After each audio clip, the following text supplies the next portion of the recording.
Okay, so let's talk about psychology of a sale. And this isn't just of a sale, this is of human nature in general. So we're going to go into the mind of someone else, okay? People primarily operate out of fear.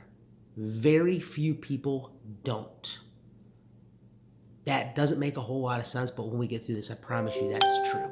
People operate out of fear. They're fear based. Human beings in general are fear based. So I'm going to use the example of a car, okay? So someone needs a car, right? They go to the dealership, and nobody goes, I mean, they do. Some people go to the dealership because they want a car, but most people go to the dealership because they need a car, right? So, and it could be an exotic car, whatever, but there's a need, right?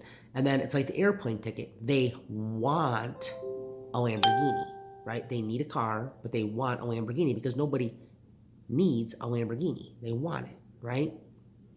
So, why doesn't everybody have a Lamborghini? Because they don't have the money, right? So when they go to the dealership, right, very few people go to the dealership to buy the Lamborghini based on future earnings. They buy the Lamborghini based on what they already have, right? So they'll say, okay, the payment on the Lamborghini, let's just say it's $250,000 car, right? And I'm just using a Lamborghini as an example. It can be anything. You can literally take this across the board. I'm giving you the psychology of a human being, right? This is how they work. And I'm included in this, although I don't do it very often, which is why I do pretty big things in my life.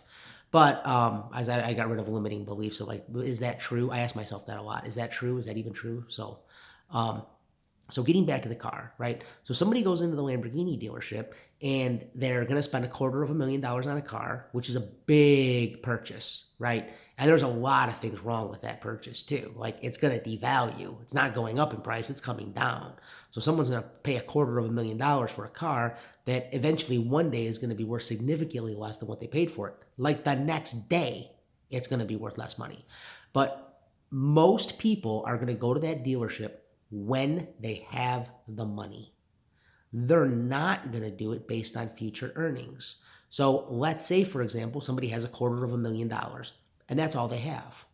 They're not going to the Lamborghini dealership because they're operating out of fear. And the fear is, I'm not going to be able to reproduce the $250,000. So why would I buy a car with it? I'm not going to. So it's fear driven, right? They're saying, okay, I'm afraid I'm not going to be able to reproduce the $250,000 for the car.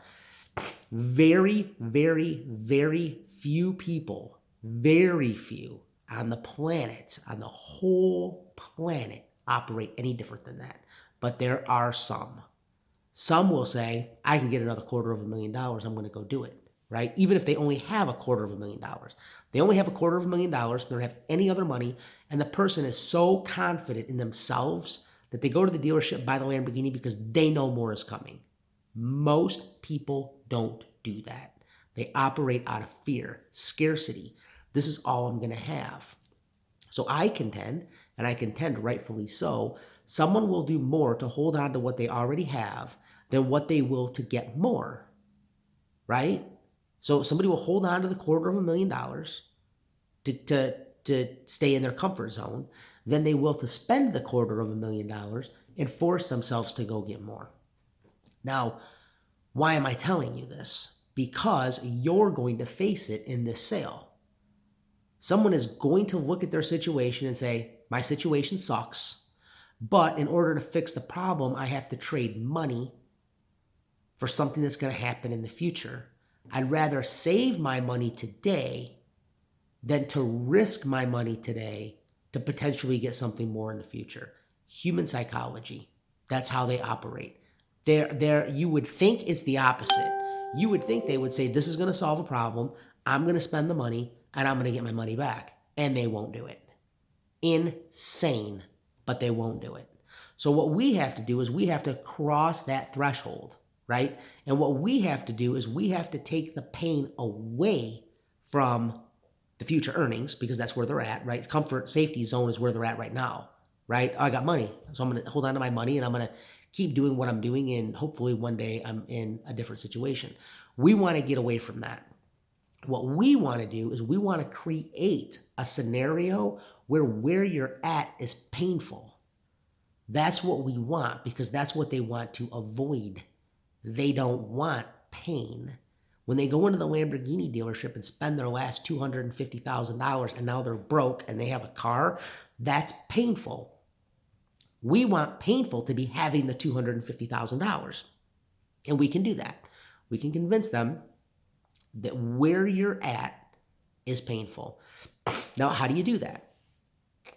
Well, the easiest way to do it is to have them look at the scenario in the future, right? So if you don't go buy that Lamborghini while you have the $250,000, are you ever going to be able to buy the Lamborghini? Now, most people, that's not strong enough because they'll go, I don't need a Lamborghini. And they'll just start talking themselves out of it right then and there, right? But let's go even further with it. We'll take it even a step further. So let's say, for example, right, we talk to them in the scenario that they're in. And again, we're talking about employees. We're talking about massive amounts of money. We've already discussed this, massive. I mean, somebody with 10 employees is at $500,000 a year payroll, easily. Somebody with 100 employees is probably pushing somewhere between $5 to $7 million a year in payroll. That's how much they're spending every single year, right? So when we go to a company who has that kind of revenue outsourcing, right, or they're shelling the money out, right? So pain is buying our program, right? I keep doing what I'm doing and I don't feel pain, right? But how do you change their mindset is you have them look into the future, right? So you say, okay, it's never been easier in the history of this country to open a business. Never. You do it for $99 on LegalZoom. All the paperwork will be done for you. So where are you going to be when your employees don't get this program? Your employees don't get focused on what really matters to you. Your employees don't start calling the shots on what they're looking for. You quit guessing about what they're looking for, right? What's going to happen when that doesn't happen and they all leave? You're out of business. Now we've created pain in not buying the Lamborghini. I've got to buy the Lamborghini now, right? Does that make sense? So most people are looking to avoid pain, and shelling out cash today for something that's going to happen in the future is painful, unless we can create more pain in staying where we're at today. And that's what we want to do. We want to put them in where you're at right now. While it might not be that painful, some people it's going to be like, I want it right now. It's really painful.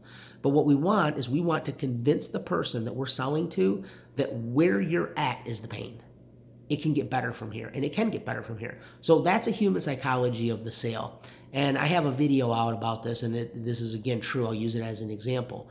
Most people will do more to keep the repo man out of the driveway than they will to buy a new car.